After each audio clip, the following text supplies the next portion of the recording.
Hi viewers, welcome to our channel. ప్రస్తుతం మనతో పాటు ఇమ్మంది రామారావు గారు సీనియర్ జర్నలిస్ట్ ఉన్నారు. వారితో ఒకసారి మాట్లాడదాం. సార్ నమస్కారం. సార్ నమస్తే అండి. సార్, చంద్రబాబు నాయుడు గారు నోట్ల రద్దు గురించి చేసిన వ్యాఖ్యలు ఇప్పుడు హాట్ టాపిక్ గా మారిపోయాయి. సార్, ఆయన 500 అండ్ 200 నోట్లను రద్దు చేయాలి అని చెప్పేసి ఒక ప్రతిపాదనని తెరపైకి తీసుకురావడం చూస్తున్నాం. ఎందుకు 500, 200 నోట్లు ఆయన రద్దు చేయాలనుకుంటున్నారు? మరి దీనికి ఆల్టర్నేటివ్ ఏమని ఆయన చెప్తున్నారు? సార్, మీ ఒపీనియన్ ఏంటి ఆయన వ్యాఖ్యల పైన? ఇక్కడ 500, 200 నోట్లు అంటే అయ్యే కదా పెద్ద నోట్లు. 200 తర్వాత 500, 2000 తీస్తారు కదా.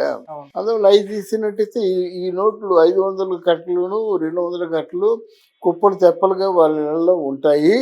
అవి రద్దు చేస్తే బయటికి పారేయడమే కదా, బయటకు వస్తాయి కదా. అందువల్ల ఆలోచనతో చెప్పుకుంటాడు కానీ ఇది కరెక్ట్ కాదు. మీకంటే ముందు మోదీ కూడా అలా ఆలోచన చేశాడు. 2000 నోట్లు రద్దు చేసినట్టయితే మొత్తం నల్లధనం ఎవరి దగ్గర ఎంత ఉందో వచ్చేస్తుందని చెప్పాడు అనమాట. ఎంత వచ్చింది నాయన? 2000 నోట్లు ఎందుకు ప్రింట్ చేయాలా? ఎందుకు రద్దు చేయాలా? 1000 రూపాయల నోటు ఎందుకు రద్దు చేయాలా? 2000 రూపాయల నోట్లు ఎందుకు ప్రింట్ చేయాలా? ఇది ఎంత తొగ్గులకు పనులాగా ఉంటాయి కదా. ఎందుకు 2000 నోట్లు మీరు ప్రింట్ చేశారు చెప్పండి. దాంతో డూప్లికేట్ నోట్లు ఎక్కువైపోయాయి. అంటే బ్యాంకుల్లో కూడా డూప్లికేట్ 2000 రూపాయల నోట్లు వస్తున్నాయి, జాగ్రత్త అని బ్యాంకులో కూడా బోర్డు పెట్టే పరిస్థితి వచ్చింది ఆ రోజు మోదీ చేసే పనికి. ఈరోజు 500 నోట్స్ 200 నోట్స్ బ్యాన్ చేయమంటారు. బ్యాన్ చేయమంటే ఏముంటుంది? వాళ్ళు డబ్బులు గోతాములతో ఉన్నవాళ్ళు, డబ్బులు ఒక ఫ్లోర్ సెల్లార్లకు నిండా ఉన్నటువంటి వాళ్ళు ఆ డబ్బుల్ని ఎలా చలామణి చెయ్యాలో వాళ్ళకి బాగా తెలుసు. మీరు చెప్పవలసిన అవసరం లేదు. డబ్బులు బస్తాలతో ఉన్నవాళ్ళు ఆ డబ్బుల్ని ఎలా చలామణి చేసుకోవాలో వాళ్ళకి తెలుసు. మీరు చెప్పవలసిన అవసరం లేదు. మీ అంత అమాయకంగా ఆలోచిస్తారా? ఎప్పుడైతే ఈ నోట్లు రద్దు చేస్తున్నా అంటున్నారో బ్యాంకు మేనేజర్ ఇంటికి వచ్చేస్తాడు. ఏ రాత్రి తీసిపోయి ఆఫీసులో పెట్టి అంటారు. అంతే కదా చేస్తారు పెద్దవాళ్ళందరూ. లైన్లో నిలబడి క్యూలో నిలబడి బాబు 15 నోట్లు ఉన్నాయని చెప్తారా? చెప్పరు కదా. ఉన్నోళ్ళు వాళ్ళు ఎలా బయటపడతారు? బయటపడరు. లేను నిలబడతారు. 10 నోట్లు ఉంటే 10 నోట్లు పడుకొని ఆ క్యూలో ఉండి సొమ్మసిలిపోయి మొత్తానికి ఏదో విధంగా మార్చుకొని డబ్బులు చేస్తారు. అదే కదా. అంత మైకంగా ఆలోచించినట్టు కాదు. కానీ వాళ్ళు పూర్తిగా ఎంత తెలివితేటలు లేకపోతే 1000 కోట్ల రూపాయలు కుంభకోణాలు చేస్తారండి. వాళ్ళ తెలివితేటలతో ఈయన ఆలోచించాలి. నోట్లు రద్దు చేసినంత మాత్రంలో కుంభకోణాలు తరిగిపోవు. అది ఆ విషయంలో నేను యాక్సెప్ట్ చేయను చంద్రబాబు నాయుడు తాలూకు మాటలు. సార్, అంటే ఇప్పుడు చంద్రబాబు నాయుడు గారు ఎలాగో లేవనెత్తారు కాబట్టి 500, 200 నోట్లు ఒక రద్దు చేస్తే దానికి ఆల్టర్నేటివ్ ఏమంటారు? అంటే ఏ విధమైన నోట్లు తీసుకురావాలంటారు సార్? మరి ఆయన చెప్పారు ఏదో సత్య డూప్లికేట్ వస్తుంది కదా. ఇప్పుడు వీళ్ళ ఆలోచనలు ఎలా ఉంటాయంటే ఎక్స్ట్రీమ్ చేతికి వెళ్ళిపోతాయి బాబు. మోదీ గారు, రిజర్వ్ బ్యాంక్ ఆఫ్ ఇండియా వాళ్ళు ఆ గ్రూప్ ఏమనుకుంటే 1,00,000 రూపాయలకు ఒక కాయిన్ అన్నారు. చంపారండి మనుషుల్ని. ఒక కాయిన్ ఉంటే టప్పున పొడి చేస్తారు, ఆ కాయిన్ తీసుకెళ్ళిపోతారు. ఎవరు తెలుస్తుంది? 1,00,000 రూపాయలకి ఇలా కట్ట పట్టుకెళ్తాం కనుక అది మళ్ళీ అది ఉపయోగంలో రాలేదు, వాడుకలో రాలేదు. 1,00,000 రూపాయలు ఒక కాయిన్ పోయింది.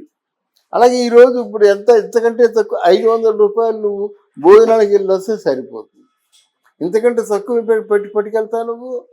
ఒక 500 రూపాయలు ఇచ్చినట్టయితే లంచ్ చేసి ఇంటికి వచ్చేసరికి అయిపోతుంది. మళ్ళీ మామూలు పాత తరంలాగా రూపాయి కాసులు రూపాయి నోట్లో ఇస్తారా? అర్థం లేదు. ఇప్పుడు ప్రజా జీవితంలో ఎంతమంది మెకానిజం తెలుసు? ఫోన్ పే చేసే మెకానిజం ఎంతమంది తెలుసు? నాకు తెలియదు. కానీ ప్రజలు ఇబ్బంది పడుతున్నట్టు కాదు. చక్కగా ఈ రెండవ డూప్లికేట్ చేయకుండా ఉండే నోట్లు ఏవో ప్రవేశపెట్టి ఆ 1000 రూపాయలు బాగానే ఉండేది కదా. 2000 అంటే మళ్ళీ పెద్దది. 1000, 500 అంటే అంతవరకు బాగానే ఉంది. ఈరోజు 1000 రూపాయలు ఎవరికైనా వస్తున్నాయి. ఒక కోతకి వెళ్ళినట్టయితే 1000 రూపాయలు తెచ్చుకుంటున్నాడు కూలాడు. అందువల్ల అలా 1000 రూపాయల నోట్లు పెట్టి జనసామాన్యకి అందుబాటులో ఉండేలా చేయాలి. అంటే మోసం, ఫ్రాడ్ ఎప్పుడు జరుగుతుంది. అది జరిగినప్పుడు వాళ్ళని పట్టుకొని కఠినంగా శిక్షించాలి తప్ప ఇంకో మార్గం లేదు. వాడు ఎవడో చూశారు, మొన్న వీడియోలో చూశాను.